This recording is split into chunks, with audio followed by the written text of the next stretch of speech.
All right, everybody, welcome to the Couches Corner podcast. Take 2. Episode 1 still. Yeah, still on episode 1. Yeah, for those of you who don't know, and you obviously won't know because it's the first time you heard us, but we actually tried this last week, and we record, and I'll call it probably the best podcast, best Number one podcast that you'll never best hear. podcast in the world. Yeah, we're not too tech savvy, but we're doing what we can for the time being, anyways. Yeah, it's our file corrupted. We learned what we needed to learn. So here we are on our episode 1, take 2. I'm Chris, one part of the co-hosts, And I'm Boots, second half of the co-host. and all together the best co-hosts, probably better than a lot of the co-hosts you've ever heard out there. Well, I think that's the whole point that we started the podcast. So I mean, Yeah. Couch's Corner. I mean, obviously you know what's a good play on, but I mean, you think armchair GM. What about couch coach? Definitely. You know what I mean? And I've been called a couch coach before. Oh yeah. So, yeah, it's kind of why I decided to start this podcast. Well, what brought? Well, aside from that, like what brought this big idea to your head? So we were a couple weeks ago. I went out to play hockey with a different group than I normally go out with, and there was a group of guys talking about Austin Matthews in the dressing room, and this one guy was so passionate about why Austin Matthews is the best in the world, and I thought to myself, this guy makes all these points. Like, do I agree with him? Not really, but he should at least get his opinion. I mean, he is a lonely Toronto fan. Yeah, Um, lonely Toronto fan. I mean, I'm surprised you tripped over it because we say it a lot. I know, I've right? said it a lot over the years. But yeah, so that's kind of where it came out of, because I was like, listen to this couch coach trying to plead his case, and then I thought to myself, well, what a better idea is to put it all out there Yeah. for everybody else to hear. So yeah, here we are on episode 1 of Couch's Corner. Well, I mean, and I mean that's perfect. I'm sure that I mean I know I've encountered that same thing, whether it's at whether it's with the guys in the dressing room of hockey, or whether you're out at a bar and you're having a drink or two, or having a pop, as Grapes would say, right? But I mean, you're out at a bar. I mean, people when they watch sports, and everyone thinks they're an expert. And everybody thinks that there's a team struggling, it's this, and if they're succeeding, it's that, and this. I think the cool thing with this podcast is it allows. I mean, we're just regular everyday people. We're nobodies, man. So we've been told. We're nobodies. I mean, who's gonna listen to two nobodies ramble on about sports? And that's what you guys are doing right now. So I mean, realistically, the idea of this is to, we're fans. We're fans who get involved in the game, and we follow it, and it's been a passion of ours and I can speak for both of us. It's been a passion of both of us for our whole lives. I mean, this is what we live for. This is the fun stuff here. I mean, you know what? People get paid lots of money. Hell, we'll do this for free. But Absolutely. for a case We can of get a beer. sponsor, though. Yeah, then we we're get a off to a good sponsor. I start. mean, we'll plug the hell out of you. I'm telling you right now. Anybody in Sudbury, you Yeah. want a good plug? We're your guys. So yeah, that was why the podcast came about, and the name Couch's Corner just came from couch coach, and we're talking from And it's couches. a good play on something that everybody knows of, and I'm sure there's people now who have their own opinions of Don Cherry, and you know what, you can keep them to yourself for all I care at this point. He's earned the right. Grapes is like, whenever he does pass, it's gonna be a sad day here, but I'm sure there's gonna be a lot of people that are gonna be saying they're gonna have their own thoughts about this. You know what I mean? But Definitely. I think the play on Couch's Corner, that just sticks in your head. Yeah, and that's hopefully it's going to be one of those things that you tell your friends about, and we'll kind of leave it at that. So, And we want to be interactive too. I mean, that's at the same point. I mean, you know what? If you think you could do it better than us, just like we think we could do it better than the real coaches, tell us. Yeah. Let us know. yeah, give us your couch coach opinion, which leads us kind of right into our very first segment. Our first segment is called Headlines, okay, and it's obviously the headlines that are going on around the hockey world right now. We are going to get into some different sports as we move forward in the next couple weeks. Baseball season's obviously just starting, and MMA is really huge. So I have a guest that wants to come on and talk MMA. And Yeah, I mean, that's cool. Hey, we already got our first guest spot. I know, man. right? So people already want to be on the show, and they haven't even heard anything yet. So Mm-hmm. hopefully, you guys help us out, and we end up doing good. So headlines. Yeah. One of the biggest things going on in the hockey world right now is obviously the race in the Western Conference. Well, I mean, yeah, you say race in either the conference because I mean, there's some in the East too, but I mean, I think in the West is super tight, and I think what's really interesting is the amount of times that the teams that are in the race together play against each other.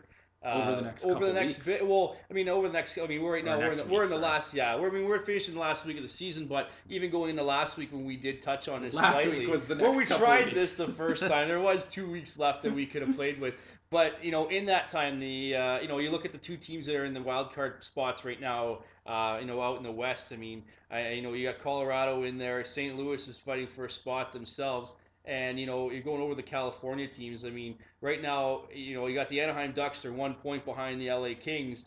They do have a game in hand.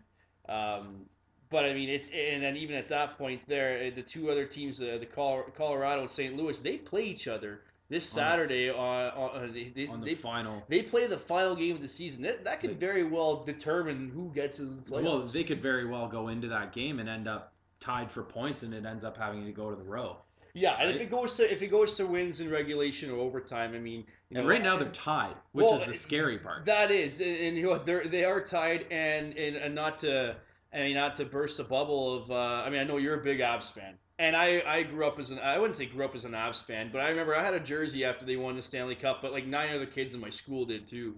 Yeah, So I mean, I mean, I have that attachment to them as well, and I'd like to see them make the playoffs. Be a great story it would. after last year, It'd be after an abysmal year, and to me probably the worst hockey year of any team ever. Statistically, it was. So Their point totals last year were the lowest point totals since. We got to go back to the early days of the Atlanta Thrashers yeah, to and get to they still that had a point of lower. futility, and even at that point, I mean, it was low. I mean, I know the Atlanta their inaugural season there, they were pretty bad, but even in the cap era has played. This is the 13th season since the salary cap's been instituted, Mhm. and last season, which would have been the 12th at the time, that was the worst record or worst amount of points a team's ever had. And right now they're in the thick of it. They turn around where they look like they're in a spot, and they've got It's some good players that have been bringing it's them there. nothing short of like a glaring success. Like to even call it a minimal success to not make the playoffs is ridiculous. Mm-hmm. The fact that they were even competitive, I think, is probably why they're the biggest success of the year. And Yeah, I mean, for myself, I mean, I would. What's the coaching trophy called? The Jack Adams? Jack Yeah, Jack Adams. Adams. Like I think Bednar should be right up, kind of up in that area. I think there should almost be like a turnaround team, like the most Yeah, improved, and because I They- mean Well, that's they, a they don't need that because that's really like the you sucked before and now you're not that bad. hey, but it's what have you done for me lately though? So I But mean, you could suck, look I at the I don't say he wins. By no means do I say he wins, but I say he's got to be in the conversation. Well, you'd think to turn around and keep in mind that Colorado, I mean, yeah, they've been getting some contributions from, from some good players, Nathan McKinnon, Gabriel Landeskog, Mikko Rantanen. There's a lot of those guys there that are, Alex Kerfoot. you could, yeah, I mean, look at him, came out of nowhere and he's got himself, he's what, almost 50 points now. Yeah. He's a 40 to 50 point guy and it's his first year in the league. I mean, there's a lot of guys.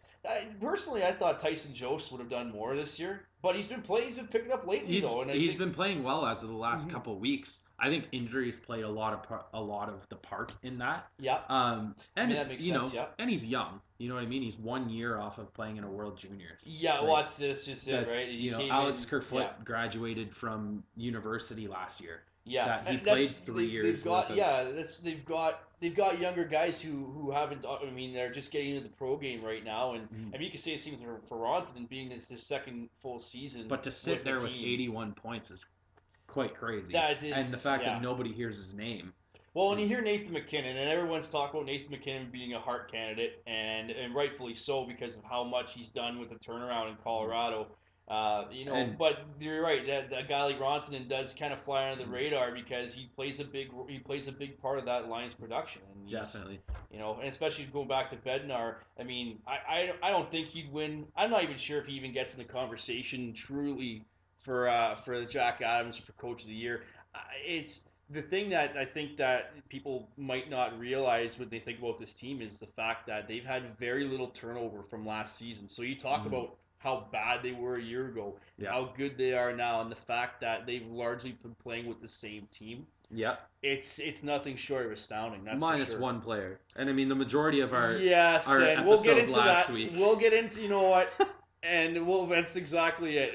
Let's save that for the summer. We made a big story last week about Matt Duchene and everything, but you're definitely right. I think that that's something that we'll touch on probably as the season winds down into the summer. Lots of stuff going on in Ottawa, and you're gonna hear a lot of it from us. I'll tell you that right now. You being a crazy Ottawa fan. But what do you think about St. Louis though? St. Louis is about the West race. St. Louis, the thing that It's their season to lose. they are tough because of some injuries that are plaguing them right now. And Mhm. you talk about there's some guys that they're missing, some key guys. They trade away Paul Stastny to a division rival who has a very good chance of getting into the second, if not third round at this point in the game.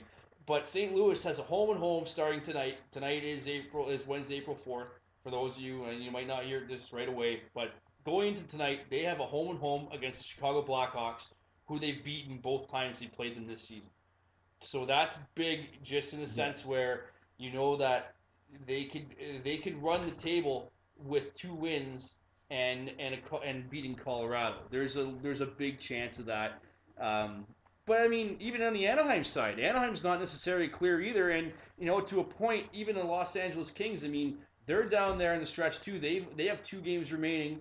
They've got Minnesota and they've got Dallas. So they've got many who's a team who's clinched the playoffs, who has some injury problems, Yeah. and a Dallas team that's just had it's too bad that they fell short because they really looked like they were going to be one of these teams in the wild card Yeah. mix, and it just didn't come together. And they lost Ben Bishop at the wrong time, and they went through an 8-game stretch where they just could not recover. And yeah, and I mean to go back to St. Louis, I think it's definitely their series to lose. I think going in facing Chicago, who when you look at the last couple games in general, Colorado absolutely hammered them 2 times in a row. Yes. That I think if St. Louis doesn't do that, I think when it comes to Saturday night, Mm-hmm. I think that's gonna be a game that can get out of hand really fast, It could very or well. it could be a shootout to who goes into the playoffs. Well, and that's just it. I mean, I think we're sitting here right now hoping that that either that the teams wind up there somehow. I mean, whether it's Colorado, gets a win or doesn't win anything, and St. Louis picks up minimal points against Chicago Yeah, just to set up that last game. Because that just reminds me that throws me back to the 2010 season with the New York Rangers against the Philadelphia Flyers, yeah, or and that Toronto one and the Islanders a that few that years one before. there, and I remember that one they were saying that the Islanders that the Islanders played against the Devils because it wasn't even the Leafs that were in that game. It was it was the Yeah, Devils and the Islanders, and it and went into a shootout. everybody, that one there they said went to a shootout, and everyone I remember everyone talking about how the Devils threw the game or didn't really put much into it because they already had a playoff spot locked down. They didn't put Bruder in that. Yeah, But the one that stands out to me is the one in 2010 because the Rangers, that was aside from this year, that was the only year that since the lockout era that they missed the playoffs, and they missed the playoffs by losing in a shootout to a team that they were tied with at the end of the season, the Philadelphia Flyers, and that team made it to Game 6 of the Stanley Cup Finals. yeah, So and talk about what ifs, yeah, and we'll get into that. That's something that as we go on, one of the things that I want to try and bring into this, and I do this on my own every year, is talk about the what ifs. If team misses the playoffs by 4 points, what 3 games could they have won during the regular season that would yep. have changed their fortunes? Could have been games that they should have won, games they had leads in, games that they were missing their best players. Or games where you're playing Arizona and lose. Yes, absolutely. Although I mean, there's no question. But I mean, there's different.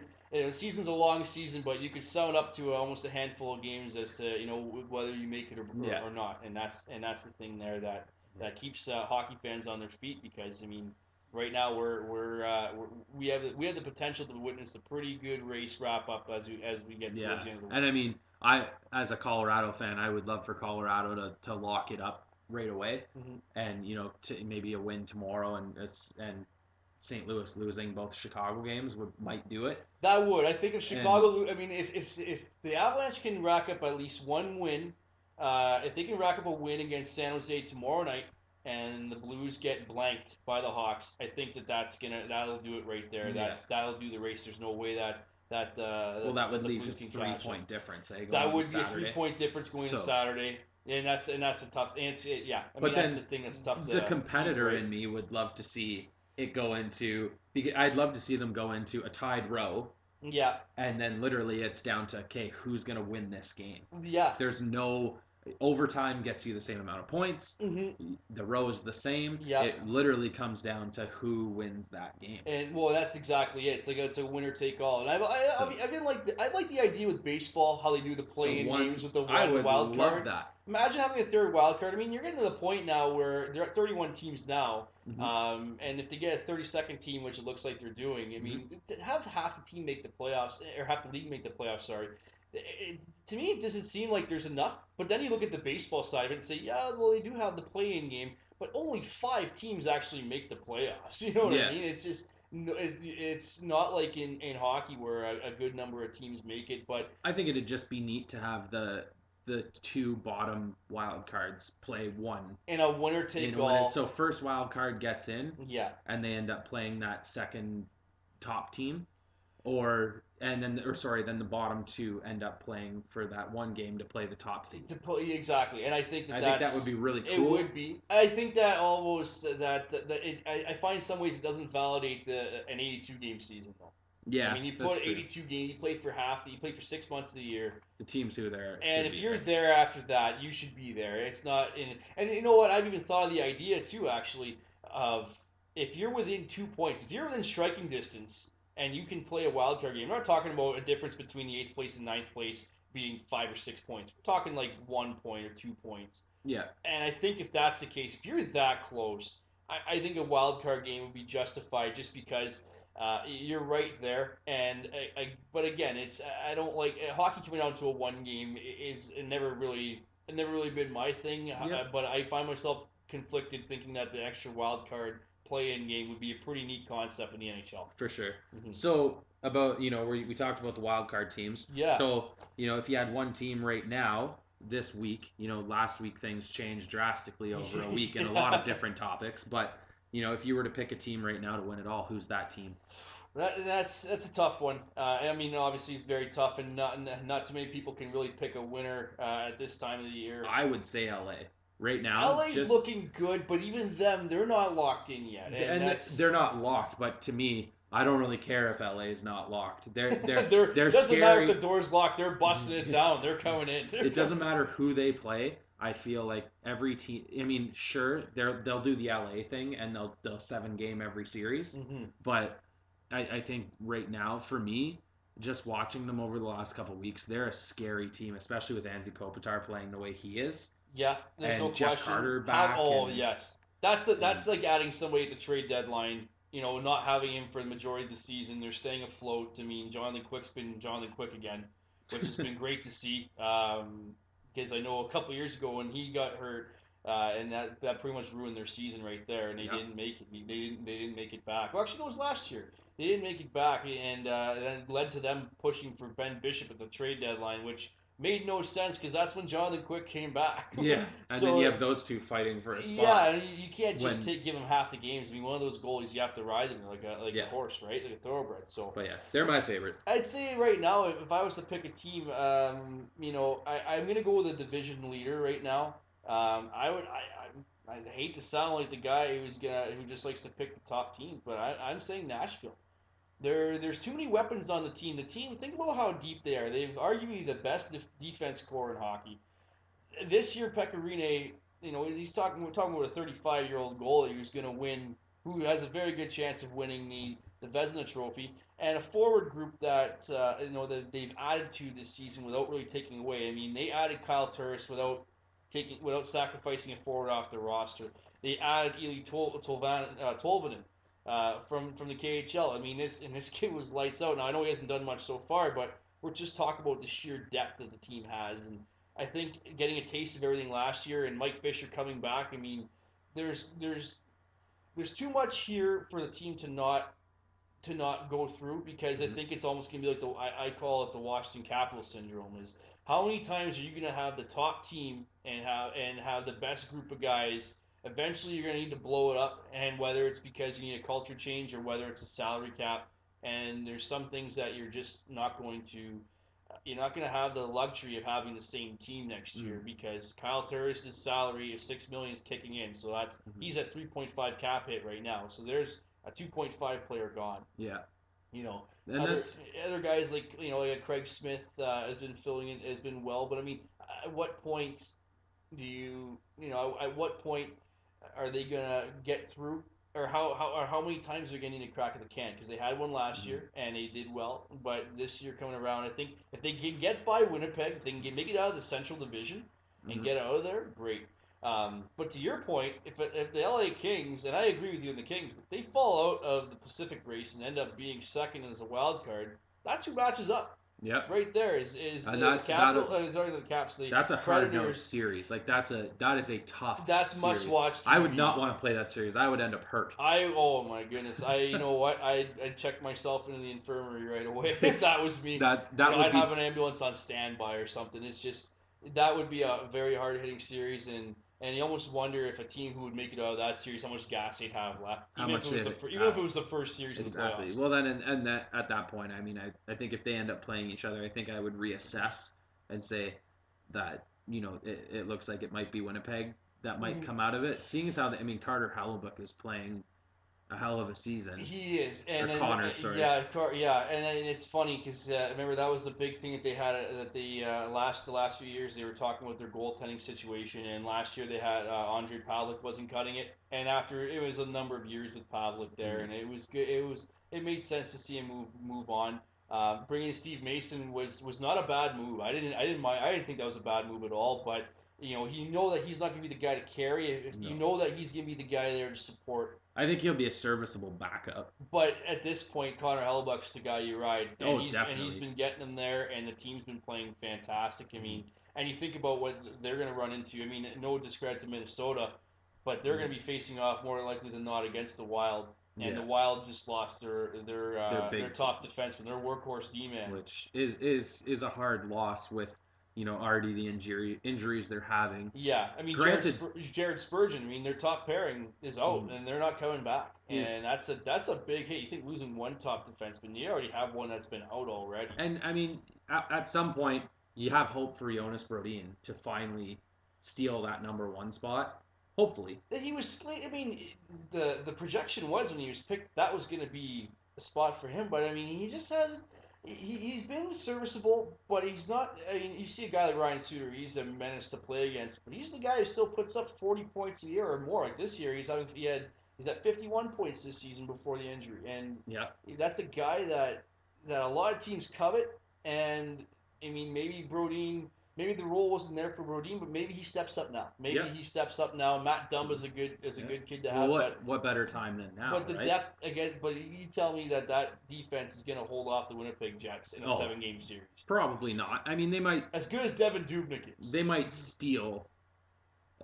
They might steal a series. A series or a game? Because I don't see them. I don't see them even winning a game against Winnipeg. But you know what? The funny thing is you know what? I look back, years ago, Colorado dominating the season and end up playing Minnesota first round, and Minnesota takes them to 7 and wins. Yeah. And it's very much the same situation. They've got a team that is poised to make a deep playoff run, and they want. I mean, you think about the guys they have, like Eric Stahl. I mean, those guys there, they got a good cast of forwards. I was just talking about the Predators having a deep forward lineup. Zach Parise being kind of like he's back, yeah. With him being kind of, he's a game stealer. He's done it many, many times. He may not be a consistent goal per game player, or he might not be a consistent point per game player, but he's a consistent game stealer. If I've learned anything, being a Colorado fan. he's a good player, and it's nice to see him finally get into the lineup and get on the board, because I know he's had a rough go with some injuries, and it's nice to see that at least he's getting on the ice and he's getting into this. But I still think Minnesota's been very, very hard in the playoffs. I mean, if they can get out of the if they can get out of the first round, you know what? Props to them. Hats Yeah. off to them. But yeah, getting out of that Central is like we talk about the Pacific Division a few years ago with the three-headed Californian monster. Hmm. Getting through them is tough enough as it is. This the way that the Central is lined up now is very much the same, especially with the two teams at the top in Nashville and Winnipeg. For sure. Hmm. Now you chose a division leader Yeah. as your pick, Hmm. and Vegas is a division leader. Is Vegas Oh for yes, real? they are. They're. I don't think they're for real. They're a good team. Don't get me wrong, but I mean they've I think they've wowed us this year, and Yep. we've stood in awe of what they've been able to accomplish in their first season. And some people might think, oh yeah, the draft was they were handed a team on a platter. And if you Well, look at this that's roster, who on this roster aside from like James Neal, maybe David Perron, even though his best days are behind him, who here really who expected a 40 goal outburst from William Karlsson? I And didn't I didn't expect a goal up. I expected them to do well. I expected them to be to make a run at being a playoff team, being a team filled with third line grinders. Mhm. Guys who But want to prove something, and right? they've definitely to sit here and say they haven't surprised me. I thought they were going to do that as a lie. I thought they would be right up there in the 4 points back, 5 points back, but to be where they are now is quite impressive. But at the same time, I don't think they're bound any further than the first round. No, and I think a lot of it is just the play as they've come down the stretch. I mean, they haven't been as strong of a team. They blew a lead last night, and granted they came back to win against the Canucks, but Mm, they blew a 3 goal lead in the third period against the Canucks, yeah, and that's just. I mean, and Vancouver's not obviously a team not going anywhere right now. I no, mean, but that's you look at them having to play Anaheim or LA or Colorado. or I think Colorado, if they can get into the playoffs, they'd be. I mean, they'd be licking their chops against to go up against the I don't Vegas think they Golden end up Knights. playing. I think Colorado or St. Louis are bound for Nashville. So you think it's a California team that's going to be the? You think it's going to be either Anaheim or LA? Yeah, Because if it's Anaheim or LA, to your point, I mean, if you're calling LA over the Knights, I will say that too. I will like agree with I that. don't think, especially playing against LA, like I just don't see it happening. Yeah. I especially when you've got you know Jeff Carter.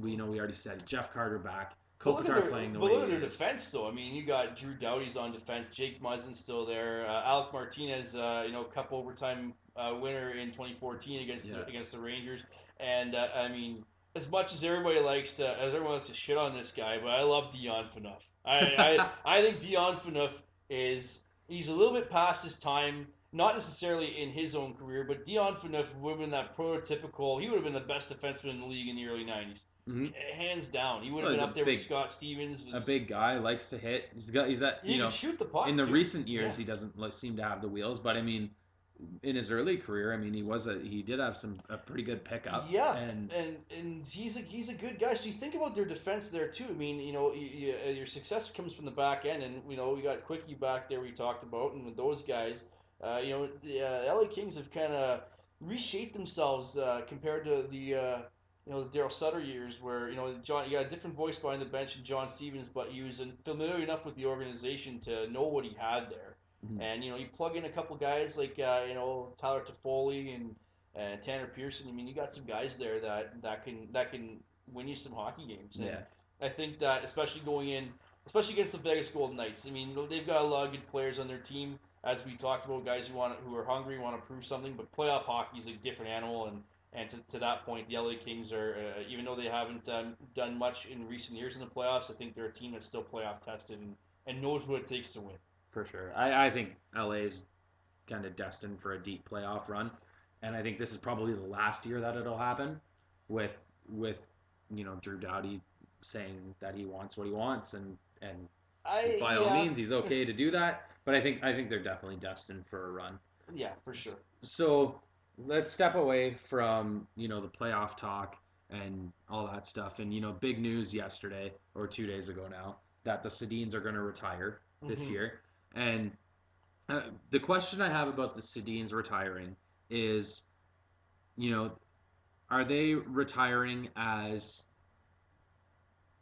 two of the best players to play the game, or are they retiring kind of in that Daniel Alfredson area where do you really know if he's one of the best players in the game because they never won a cup?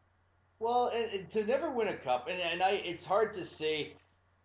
I personally, I hate the adage of players winning cups and getting to the Hall of Fame because this year, if the Penguins happen to win, actually no, it doesn't make sense because he got traded. Because I'm talking about Chris Kunitz. Yeah, not Yeah. necessarily the Penguins, the Lightning. Sorry, Chris Kunitz right now he's got a cup from Anaheim days. He's got 3 cups as a Penguin.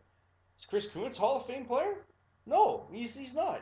The Sedins are. You have to keep in mind that the Hockey Hall of Fame if is not is about the individual players that go in. As much as hockey's a team sport, Mm. hockey's the ultimate team sport. The players, the individual players are really what can determine an individual or sorry a Hall of Fame career. And in this case, you have 2 players sharing the same mind, really. Yeah. And And it's parallel each other in almost everything they've done. well, do you think their point totals are hand in hand? And obviously, I mean, playing together will do that. I mean, you play with the Mm. same guys. Someone scores a goal, who's getting the assist? Yeah. We've watched a lot of awe-inspiring moments from these guys. I think the one thing that really stands out to me is the back-to-back MVP years. One had it one year, one got it the next, and that Yeah. was around that same time there in the turn of the decade where they were a top team in the league and they made it to the finals. They got past the Blackhawks finally and just ran into to a hot Boston team that knew how to win. Mm. And I think the Sedins. It's not going to be one of those. I think the Sedins are more of a lock to the Hall of Fame than Daniel Alfredson is. And me as a huge Sens fan, and Daniel Alfredson is. I still think is probably one of the best captains in NHL history. Yep. I don't think there's any way you can keep the Sedins out of the Hockey Hall of Fame because based on their lack of Stanley Cup. I mean, they still won Olympic gold, still won World Championships. These guys are still these guys are. We're never going to see hot. We're never going to see 2 players like this again. I don't think. No? In this day and age, it's tough. And you know what? Brian Burke did a lot to swing a deal on the draft that day, but Mm. it's very hard to say whether or not a team that same situation could ever arise again, and to have teams maneuver. I think teams would see something like this, and I think it would be more of a king's ransom to make a deal like that now. Mm. So, I mean, I tend to agree with you. I think they are bound, but part of me always wants to kind of push the naming and labeling Hall of Famers as guys who've proven time and time again that they can get there and they can do what needs to be done. And you know what? You know they I think they earn a ballot personally. I don't know how I feel about like a Hall of Fame worthy. I mean, they're definitely worthy in the sense that you know what they've done a lot for the game. They've played really well throughout the year, but I find it so hard if they've never won a cup. And I totally get that argument because a lot of times people can say, you know what, how can you judge how good a team is? I mean, we're not talking about guys though that have never been a part of playoff teams. I mean, these are guys that have been in the playoffs more years than they've been out, and they played 18 seasons in the NHL. I mean, it's Mm-hmm. just, that's a testament to be in the playoffs nowadays. I mean, it's not just about and I know a lot of people say just making the playoffs. It's you know what, making the playoffs after an 82 game season like we've touched on, it's not an easy thing, and you could be just out of it. But these guys always found themselves on the inside, and they've been the reasons. They weren't passengers on their team. These are the guys that carried them there. Yeah. And I think that, and they're great ambassadors. They're great for the community. Yeah. It's nice to see now that they can actually spend time away and and to do the family thing. And I think Yeah. that's really important for a lot of athletes rock stars, actors, whatever you want to call Any them. of them Any of them. I to mean, take that at the time end of away. it, you need to, your family still comes first, Mm-hmm. and it's nice that they get to do that now. Vancouver is home to them as well. I think that if there are anything, from what I hear, it's the same thing like Alfredson says about Ottawa, is that's Vancouver is home now. Mm-hmm. Vancouver is home. It's where the kids are. So like I said, I think it'll be one of those things that it'll be interesting to see the arguments that other people make. You know, Yeah, I mean, hey, call together couch coaches right yeah. now. What are your take on the Sedins? Anybody here? Mm-hmm. I'd be more than happy to field that because I think that these are these are two of the more dynamic players that we've had a chance to see. And hockey's such I call it a robotic game now, where it's you learn systems and you grind it out, and that's how you determine your wins and losses. But Hmm. and Sedin's get on the ice, it's just magic. Watching magic on skates. Yeah. So Sedins are retiring. Another big statistic that happened over the last couple games. Carey Price being the longest tenured goalie with the Montreal Canadiens. And That caught me off guard. I I, did not know and that. I read the headline, and then all of a sudden, the first thing that came to my mind is that holy crap, there's a real possibility that he goes somewhere and doesn't.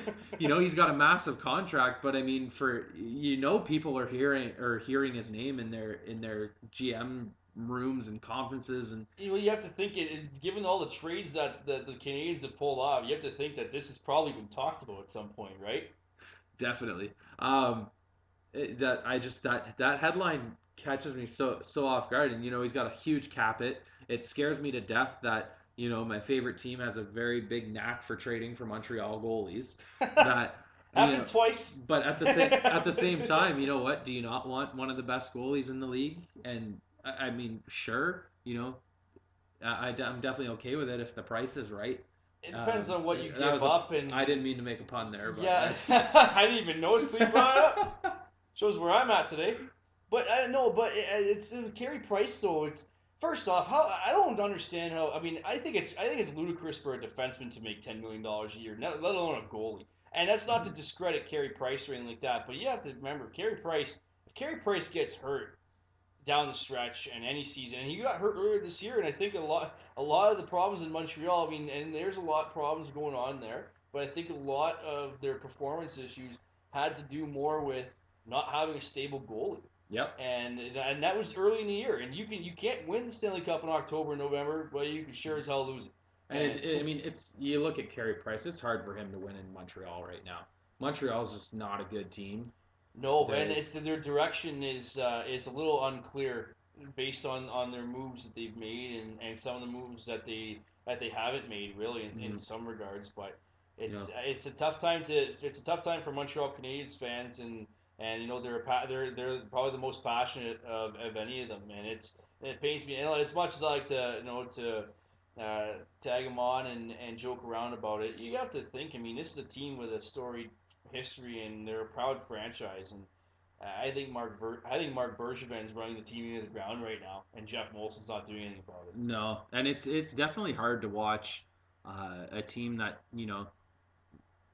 over the last few years, they've been a good team. They've played well. They They've won the division last year. They were you know, Atlantic Division champions a year ago. and it's hard to sit here and watch them play the kind of this badly and watch guys that Brandon Gallagher playing really well and getting nowhere, and Carey Price kind of falling off essentially the hockey face of the world, in the sense that what people were like bashing his name now. It's like you forget that the guy was your best goalie 2 years ago, and He's the go-to option for Canada at any international event yeah, that he's willing to take part in. I know he's not going to yeah. play in the World Championships, and I think that's a good thing because he deserves a rest, reset the batteries, Hmm. and come at it strong again for next year. But I'm with you on that. I mean, it's sad watching the Canadians knowing that Brendan Gallagher scores it's his first 30-goal season, Hmm. and it happens to be in a year where it's a lost And year. it's amounted to nothing. And it's And then not. he's going to go into next year, and teams are going to, they're going to Yeah, sack him the whole time. And exactly. It's the same thing. When you get in, you have one good season, and the next time around, people know who you are now, yeah, and you and got pe- game tape, people have and known who Gallagher is because of his antics and the game he plays, and I like the game he plays personally. I'd welcome that on my team any absolutely, day. you hate to play against him, but you love to have him on your team. You'd love to have him there, It's just like and Brad Marchand. You, absolutely, you and him though. absolutely hate to have to play against him, but you'd The love to way have him he on your is, team. and it's just and we'll talk about the Bruins another day because I'm sure they're going to be they're going to be in the playoff picture for a little bit as we get into the spring. I think they're going to be one of the teams that makes it further, and we'll be talking a lot about them. But it's almost a shame in a way that how he plays or how his antics, despite how good of a player he is Yeah, actually. for sure. So you know, I mean, he's doled out a couple injuries in his career. What are some injuries this year that have impacted playoff runs? We talked about Ryan Suter. I That's a big one. Yeah. I can name two right off the bat. Being a Colorado fan, Semyon Varlamov being out, and Yes. I think Semyon Varlamov in, they win the last two games. There's a few goals, and the like I was saying before we start up the podcast is the splits between Varlamov and Bernier have been fairly even. Obviously, Varley's played some more games, so obviously he's a Mm, starting goalie. But you didn't think that, and not to blame a goalie on anything, but Jonathan Bernier, a couple, especially against in the game like you were mentioning about with the Kings. I mean, yeah, well, two essential bad goals. The first one a bad bounce. The second a screen on a shorthanded goal, mhm. which is to me, I'm not a goalie, and but I know how hard it is to see a puck through a screen. But I think that's just one of those saves you have to come up with, and if he's not coming up with it, then that's a problem. And I think Varlamov does that for them. He comes up with those ridiculous saves that nobody else does, or has to make 400 of them in a game because he sees so many shots.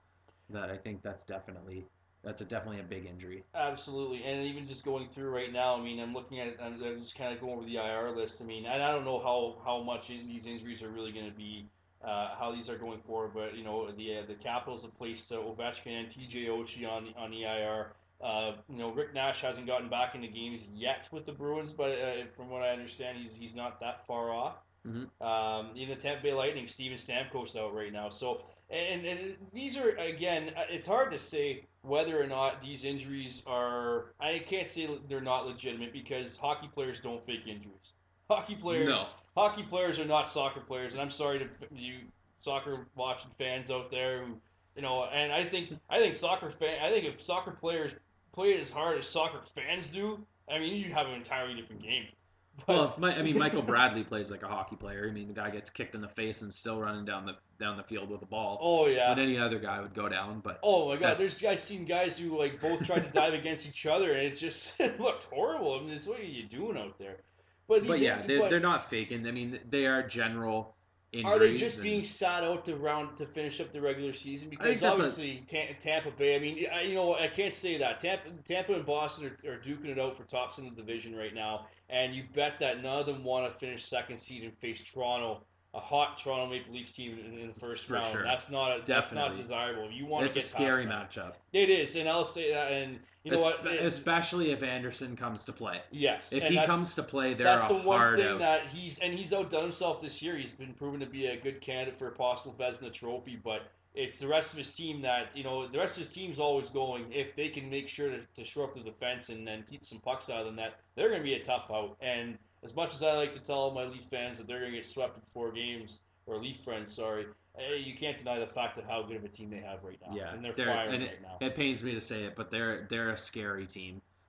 So going in kind of to the end of the episode, we are looking for any feedback that you guys want to give. Any of the couch coaches' opinion out there. If you agree Yeah, with anything, if you disagree, especially if you disagree, let us know. absolutely. You'll get it. Our opinions here are here to be challenged. We're not Mm. here to tell you what we think and get upset or get pissed off if you think that we're on glue on half of these calls because that's the whole point of this podcast, and I think that's the cool thing. And we're gonna roll this out to you guys every week. And we're gonna be doing this like Chris was saying. We're gonna be going around, and it's gonna be more hockey related to start. There's gonna be some other things we touch on. But I mean, ultimately, right now, I think the root of it all, as an Ontario Canadian, it's hockey. It's a It's hockey hockey world, thing right now. and that'll drive us. So yeah, if you disagree with it by virtue of it being an opinion podcast, if you disagree with us, you're gonna get a shout out. So Absolutely. You disagree with us, we will let the world know about it. about your disagreement. So yeah, this has been the very first episode of Couch's Corner. Take two. Take two. We hope that you guys listen, and we hope you guys tune in next week Yeah, absolutely. This is a lot of fun. I'll do this every week. I'll come over, sit on your couch. for sure. I mean, we move forward and we'll go on, and hopefully something big happens in the next week. Absolutely, and I think given everything that's going on with the games coming up this weekend and the matchups, and next week we're gonna probably roll out some playoff predictions for you guys too. So All right. That'll be interesting. Well, it's been Couch's Corner. There we go. Have a good night.